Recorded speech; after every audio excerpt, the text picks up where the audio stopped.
mga kabayan, magandang gabi at magandang araw sa inyong lahat. Nandito na ulit kami sa bahay, nakauwi na kami. Ano to ni? Fruit cake? Tamis. Tagalin mo yung pineapple.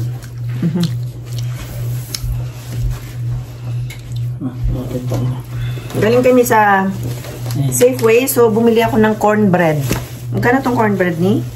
$3. $3. Gusto ko to, cornbread. Of course. This one, you try this one. This is really good. Okay.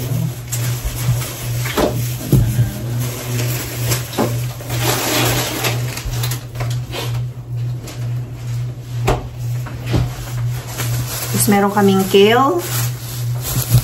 Tapos banana. At saka spinach. Ito yung halo mo ni. Damihan mo na to. Lahat na yung spinach. Pakahaluan mo ng kale. Hindi, magubad muna ako. Hey guys. Luto-luto uli pagkagaling sa trabaho. Mga ano lang yan, quick na luto. Mga quick na luto. Mga nilaga, ganyan. Kasi yun ang buhay dito sa Canada. Madalian lahat.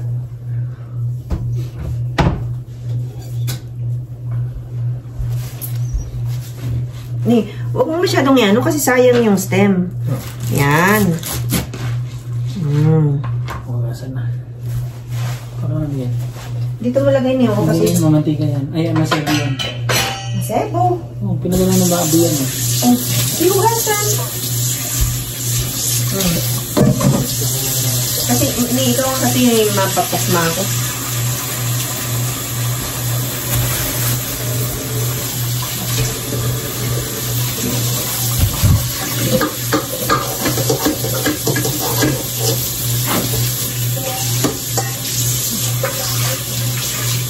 Kasi kung totoo, pwede mo itong i-split yun eh. Kasi malambot naman ito.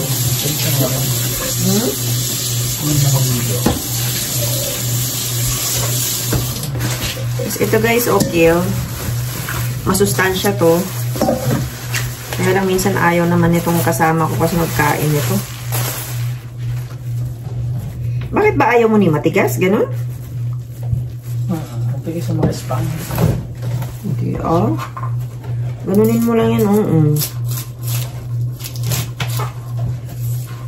Yan.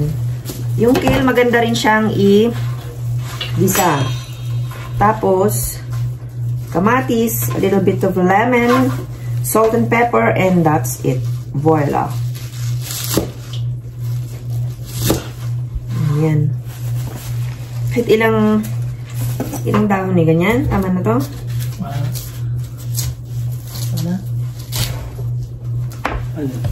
Ayan siya, oh.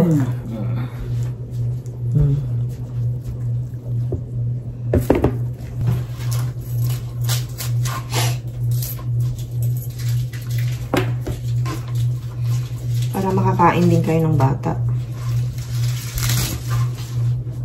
Kasi, alam mo ba, fiber din to ni. Kasi tingnan mo.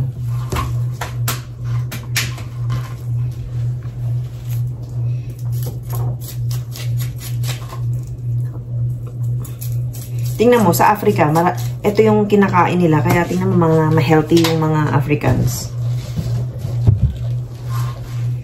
Kasi, parang sa Pilipinas, di ba sa atin malunggay? Yun, ito naman sa Africa, kale. Kaya, masisigla din yung mga Africans eh. Unahin muna natin itong kale. Okay na yan. Unahin muna natin. Gasan mo na niya.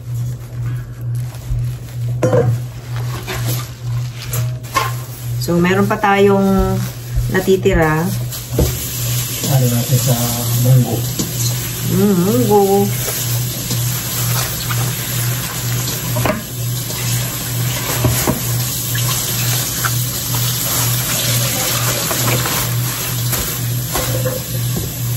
Yan, so Okay. Buto-buto yan nun, no? Yes. Ano siya? Ano ba tawag na? Pork ribs. Pork ribs. Big pork ribs. Yes, yeah. Spinachi.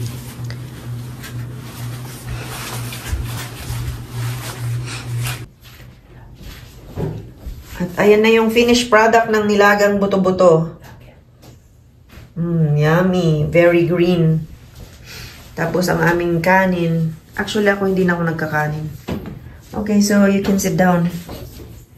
Let's go. Okay, so kakain muna kami, guys. At habang wala siya, tinapala. Alright, so kain muna tayo.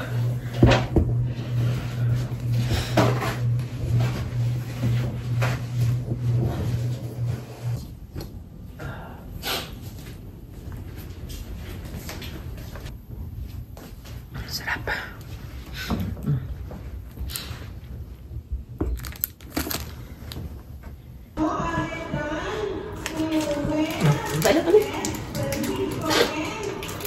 So, mami, murado na. Judge na. Ano ka na rin? Buksan mo nga. Judge na siya. Improve na.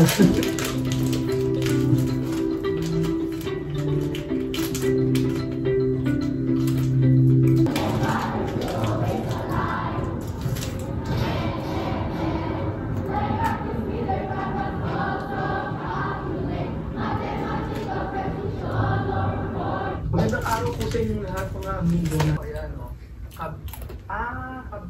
Hindi pala, whole pala. Inom tayo ng cranberry. Masarap tong combination na to. Dragon fruit tsaka cranberry. Pero limited edition lang. So, hindi ko alam kung kung meron pa rin. Kung gaano ko sila katagal maglalabas. Public and to public. Barangay Hall. Sarap. Dito po ang babaan sa kayan. So, ano ba ang gagawin? I-explain ko po sa inyo. Good morning po, good morning. Asan po yung building? Ito po,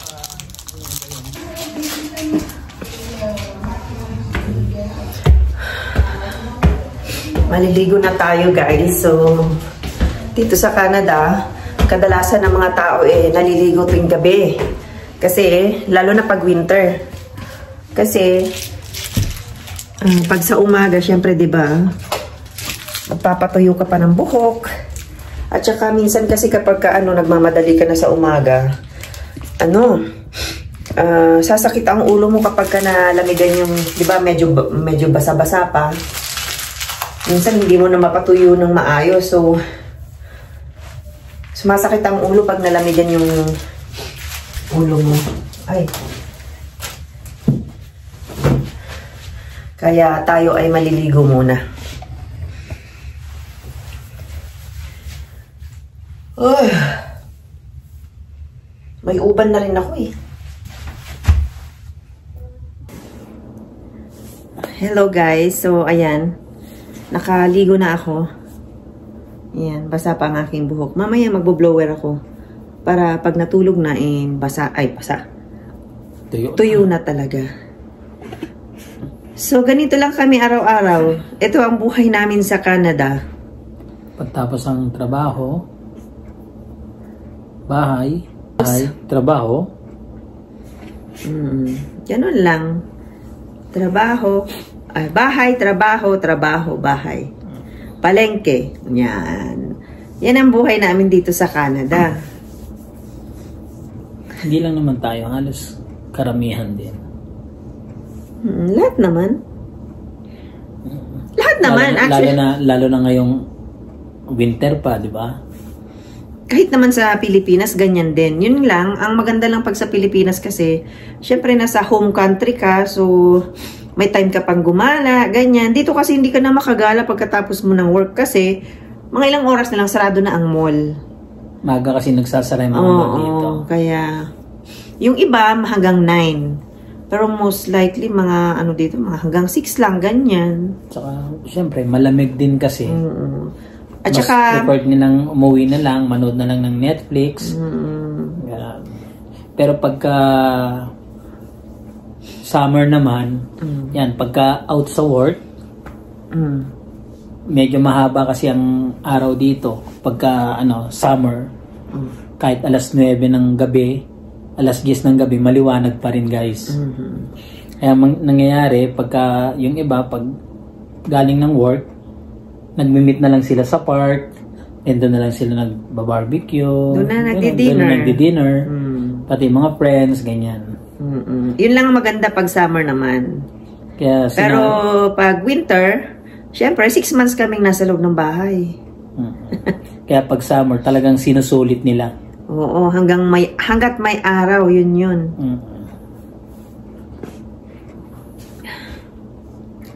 So, ayan, nagtsatsa kami para tunaw ang mga kinain. At least, ma-digest ng maayos. Green tea. Green tea.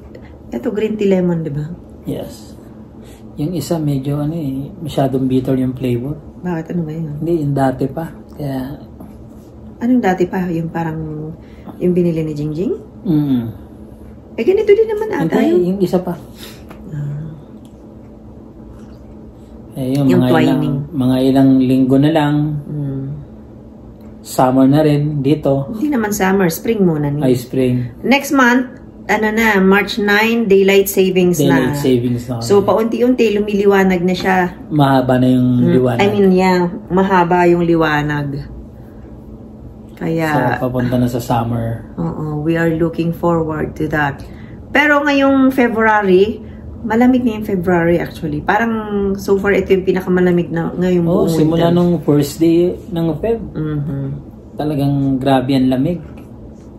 Hindi na bumababa sa 20. Pero at least hindi yung sobrang dami ng snow. Hindi kayong... Pagod mag-shovel. Malamig lang. Mas snow. Mahangin kasi gawa ng sino. Mag-i-snow. Tapos, yun. Titigil na naman. Tapos, yun lang. Malamig after talaga. At tapos, mahangin din. Kaya, yun. Pero, okay na rin. At least, diba? Malamig naman ang Canada kahit saan ka magpunta. Siguro, ang medyo wala lang snow yung nasa Pacific side. Kaya, BC. Pero ngayon malamig din sa kanila, ha? Nagkaka-snow din sa kanila na. Dati hindi ganun daw, pero ewan ko lang. Kasi hindi pa naman kami talaga na gawin ng yung talagang bandang dulo ng British Columbia. Kaya hindi namin alam kung wala kaming idea doon, actually. Hanggang sa bungad lang kami, hanggang gitna lang kami. Pero yung sa dulo talaga, di pa. And hopefully soon, makarating kami ng Vancouver, British Columbia. So, yun lang guys. Maraming salamat sa panonood. At wag po kayo magsasawang manood sa aming videos. Simple lang, pero... Sa aming pang-araw-araw na pamumuhay. Ganito talaga. Halos lahat ng mga Pilipino dito sa Canada, ganito lang din ang buhay. Kaya pare-pareho lang. Yung iba, mas okay ang buhay. Yung iba, mas mahirap-hirap, pero ganun talaga. Kahit saan naman. Kahit sa Pilipinas, ganun din naman. Depende rin sa klase ng pamumuhay. Depende sa... Yung style nila.